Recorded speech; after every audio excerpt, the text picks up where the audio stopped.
안녕하세요. 가슴 고민의 해결사, 맘수외과 유방외과 전문의 배진혜입니다. 오늘은 흔히 피주머니라고 하죠. 배액관에 대한 이야기를 하려고 합니다.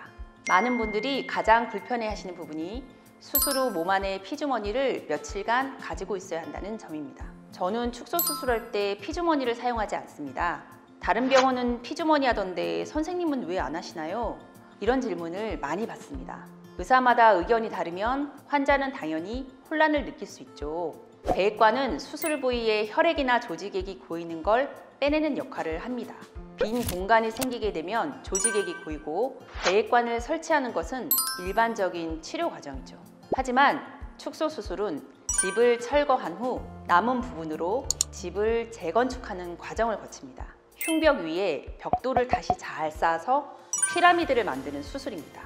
공간을 눌러주는 부분이 있다는 거죠. 바닥과 유방 사이, 유방 조직끼리 봉합하여 빈 공간이 최대한 생기지 않도록 하면 배액관 사용이 필수적이지 않습니다. 현재 유방 축소 수술의 교과서라 할 수 있는 닥터 엘리자베스 핀들레이도 수직절개 수술법으로 수술하고 있고요.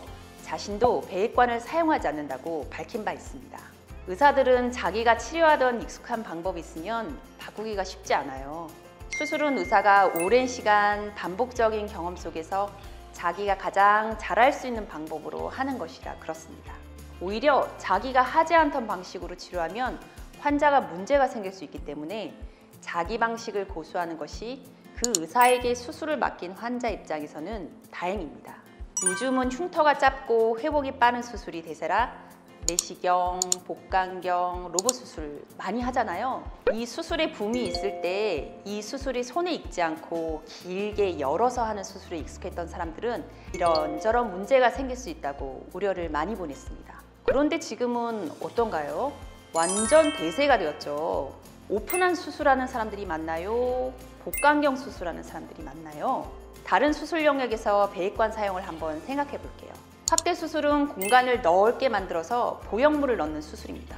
구형 구축이 오면 안 되기 때문에 공간의 크기가 보형물의 사이즈보다 커야 해서 일부러 여유 있는 공간을 만드는 수술입니다. 그럼에도 왜 피주머니를 안 하는 병원들이 늘고 있을까요? 축소 수술할 때보다 공간이 많이 생기는 수술이고 우리 몸은 이물질이 남아있으면 장애증이 더 잘 생기기 쉬운데 점차 피주머니를 차지하는 병원들이 늘어나고 있습니다. 저는 외과 의사잖아요.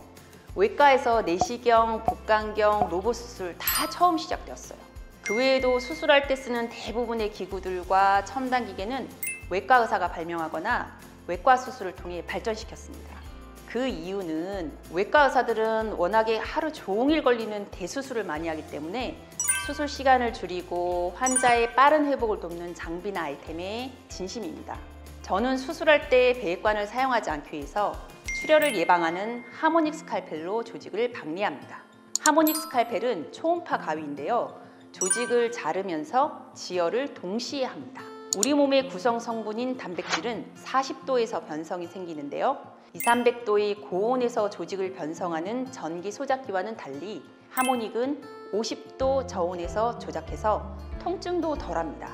고온에서 조직을 절제할 때 생기는 탄 조직인 타르가 장액종 원인이 되는데요.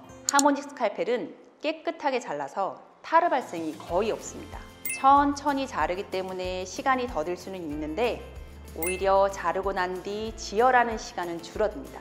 토끼와 거북이의 경주에서 결국 거북이가 이기는 것처럼 수술 시간도 오히려 줄일 수 있습니다. 마지막으로 저는 봉합 직전의 단계에서 출혈을 예방하려고 피브린 글루라고 하는 응고 인자 스프레이를 뿌려줍니다. 이건 외과 대수술할 때 조직을 코팅해서 출혈이나 체액이 새 나오는 것을 방지하는 물질입니다. 피주머니에 관한 고민, 조금은 해결이 되셨나요? 저는 다음번에 더 좋은 내용으로 찾아뵙도록 하겠습니다. 감사합니다.